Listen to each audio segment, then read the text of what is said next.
नमस्कार फ्रेंड्स, एक बार आपका फिर से स्वागत है मेरे channel qualification of pharmaceutical water system. Pharmaceutical industry में जो वाटर सिस्टम होता है वो सिस्टम क्वालिफाइड है या नहीं, मतलब कि उसमें जो क्वालिटी है वो ड्रग या जो हमें अपने ड्रग प्रोडक्ट्स बनाने हैं उसके लिए जो क्वालिटी हो वो फार्मास्यूटिकल इंडस्ट्री के हिसाब से फार्माकोपिया को कंप्लाई करते हुए उसकी क्वालिटी होनी चाहिए। तो अभी हम इसी क्वालिफिकेशन को देखेंगे, फार्मास्यूटिकल वाटर सिस्टम किस तरह से क्वालिफाइड होता है या किस तरह से हम उसको क्वालिफाइड करेंगे। तो qualification of pharmaceutical water system involves three phases. इसमें क्या होता है, थ्री फेजेस इंक्लूड होती है वाटर सिस्टम क्वालिफिकेशन में। फेज वन, फेज टू और फेज थ्री। यानी कि जो हमारा क्वालिफिकेशन होता है वाटर सिस्टम जो क्वालिफिकेशन होता है वो तीन फेजेस में होता है। सबसे पहले बात करते हैं पहली फेज की। Test period of 2 to 4 weeks should be spent for monitoring the system intensively. कोई भी चीज़ कब क्वालिफाइड होगी, जब हम उसको टेस्ट करेंगे, एनालाइज करेंगे। ठीक है, तो टेस्ट पीरियड इसमें क्या है, हमें 2 से 4 हफ्ते तक डेली बेसिस पे कंटिन्यूसली हमें सैम्पलिंग करनी है। सैम्पलिंग करने के बाद एनालिसिस करनी है और उसके हमें रिजल्ट्स देखने हैं। During this period the system should operate continuously without failure और परफॉर्मेंस डेविएशन। फेज वन में हमारा सिस्टम कंटिन्यूसली रन होना चाहिए, ऑपरेट रहना चाहिए ऑपरेटिंग कंडीशन में, और कोई भी इसमें फेलियर नहीं आना चाहिए और इसकी परफॉर्मेंस में कोई भी डेविएशन नहीं आना चाहिए। Water can not be use for pharmaceutical manufacturing in this phase. यानी कि हमें अपनी कोई भी फार्मास्यूटिकल प्रिपरेशन में इस वाटर को अभी यूज़ नहीं करना है। यानी कि फेज वन में हम जो भी कोई फार्मास्यूटिकल प्रिपरेशन हम करना चाहते हैं तो उसको सस्पेंड रखेंगे, फर्स्ट फेज में नहीं करेंगे। The following should be included in testing approach।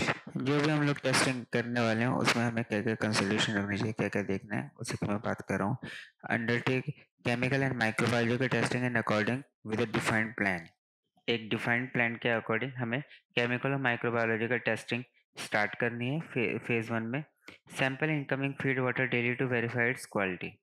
हमें अपने फीड वाटर की या जितने भी अपने पॉइंट्स होंगे उन सब की डेली बेसिस पे सैम्पलिंग करनी है, वेरीफाई करनी है उनकी क्वालिटी को। Sample each step of purification process daily. अब वाटर सिस्टम में डिफरेंट स्टेप होंगे प्यूरिफिकेशंस के, तो हमें ईच एंड एवरी स्टेप को वेरीफाई करने के लिए सैम्पलिंग करनी है। Sample each point use daily, यानी कि जो जितने भी यूज़र पॉइंट्स होंगे या डेली यूज़ वाले जो पॉइंट्स होंगे उसकी भी हमें रेगुलर बेसिस पे सैम्पलिंग करनी है। Develop appropriate over operating ranges. Demonstrate production and delivery of the product water of required quantity and quality। हमें appropriate operating ranges डेवलप करनी है, प्रोडक्शन को डेमोन्स्ट्रेट करना है, जिससे कि जो हमारा वाटर यूज़ होने वाला है उस वो कितनी क्वांटिटी में यूज़ होगा और उसकी क्वालिटी का है, ये भी डेमोन्स्ट्रेट करना है। Use and refine the SOPs for operation, maintenance, sanitisation and trouble shooting. हमें एसओपी को यूज़ करते हुए चलना है और रिफाइन करना है एसओपी को। कोई भी अगर उसमें कोई चेंजेस होते हैं या अकॉर्डिंग हमारा सिस्टम कैसे चल रहा है उसके अकॉर्डिंग उसमें मेंटेनेंस किस तरह से रहेगी वाटर सिस्टम की, सैनिटाइजेशन हम किस तरह करेंगे, कोई प्रॉब्लम आती है, कोई इशू आता है, कोई डेविएशन आता है तो उसमें ट्रबल शूटिंग क्या हमारी अप्रोच क्या रहने वाली है, ये सारी चीज़ें हम एसओपी में मेंशन करेंगे।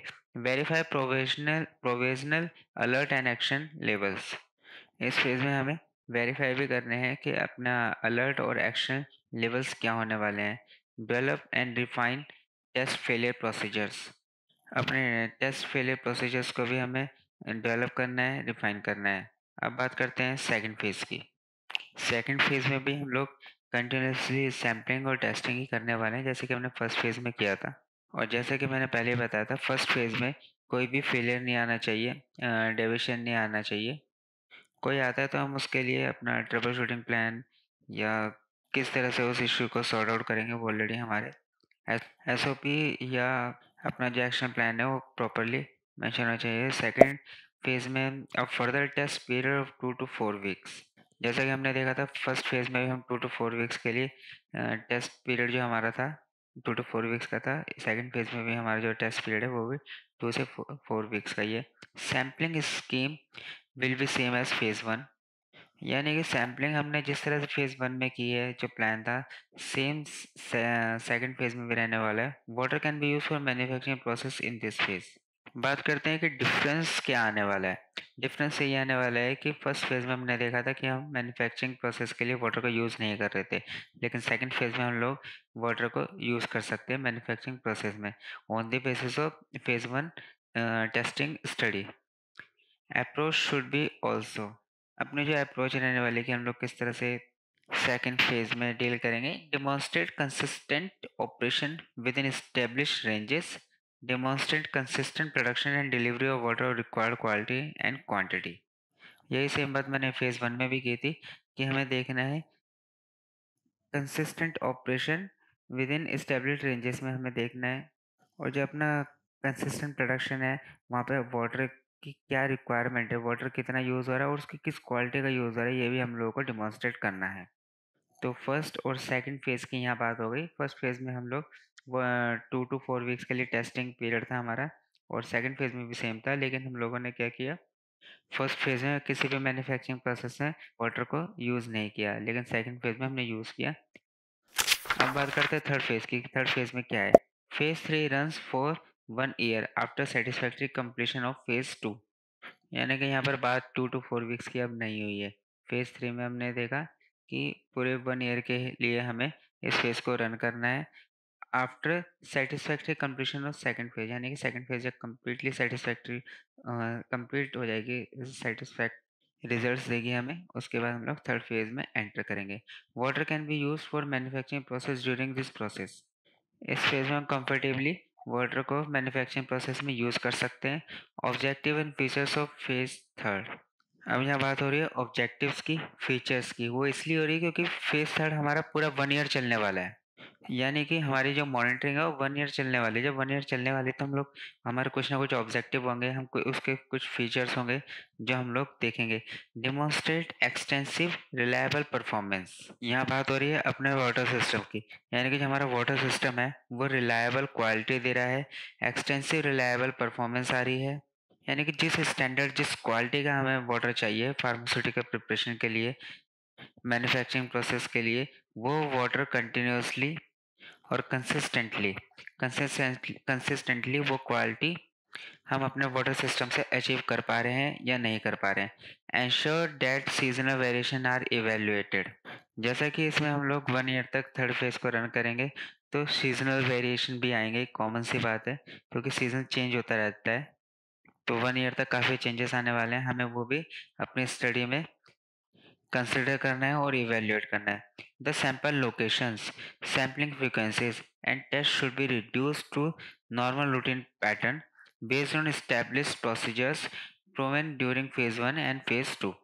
फेज 1 और फेज 2 की स्टडी के बेस पर हमें अपने सैम्पलिंग लोकेशंस को रिड्यूस करना है, सैम्पलिंग फ्रीक्वेंसी को रिड्यूस करना है, और जो भी टेस्ट हो रहे हैं उसको भी रिड्यूस करना है नॉर्मल रूटीन पैटर्न पर।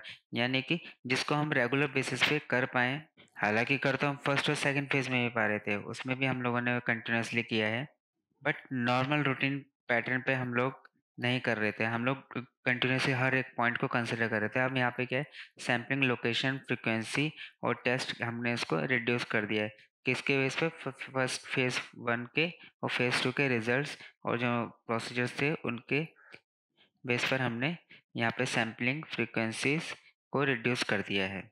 अब सेम इसी प्लान में हमारी जो टेस्टिंग होगी थर्ड फेज़ में कंटिन्यूअसली 1 ईयर तक चलेगी, और 1 ईयर के कंप्लीशन के बाद हमारा थर्ड फेज़ कंप्लीट होगा वाटर सिस्टम क्वालिफिकेशन में। यानी कि वाटर सिस्टम का क्वालिफिकेशन फेज़ 1, फेज़ 2, फेज़ 3 में चलेगा, जैसे कि हमने स्टार्टिंग में बात की थी। तो फ्रेंड्स, आज के वीडियो में बस इतना ही। उम्मीद है आपको वीडियो पसंद आई होगी। वीडियो को लाइक करें, शेयर करें, कमेंट करें, और इस तरह के और वीडियोस के लिए चैनल को सब्सक्राइब करें और रेगुलर नोटिफिकेशन के लिए बेल आइकन पर क्लिक करना ना भूलें। धन्यवाद, मिलते हैं अगली वीडियो में।